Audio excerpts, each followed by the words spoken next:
Welcome to IELTS Symphony. Today, we are tackling an IELTS Writing Task 1 from the Cambridge 19 official book. Here is the question. As you can see, there are two charts, one about dance class venues and the other about participants' preferences. Now, let us follow our Band 9 writing format. The introduction. In this part, we introduce the reader to the charts by paraphrasing the given question. Here is my version. The provided charts illustrate dance class locations and the popularity of different dance styles among young people in an Australian town. Notice how I changed the word order for the pie chart and used a different expression for the bar chart? That is how we paraphrase effectively. Now let us write an overview for the task. Overall, private studios are the most common venue for conducting classes, while ballet remains the most popular dance style, especially among younger children. I have simply identified the top choice from each chart and connected them using a conjunction while. This keeps the overview clear, concise, and to the point, which is exactly what a Task 1 overview should be.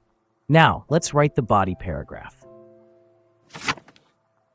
Almost half, 48%, of dance classes are held in private studios, whereas college-based studios are the least used, accounting for only 10% of classes. School halls, which are used for after-school activities, host 24% of classes, followed by community halls and other venues at 18%.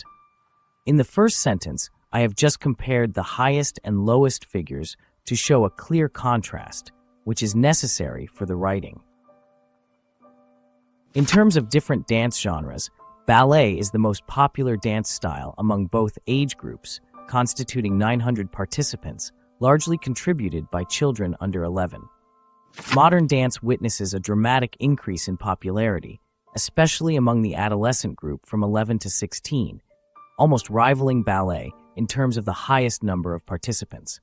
Tap dance, while showing moderate interest in both age groups, is considerably less popular than ballet and modern dance, with similar participation rates across both age brackets. I used a comparative tone when discussing modern and tap dance. You should also apply this technique to achieve a higher band score in writing. As you can see, I have divided the body into two sections, assigning one chart to each. This keeps the presentation clean and well organized.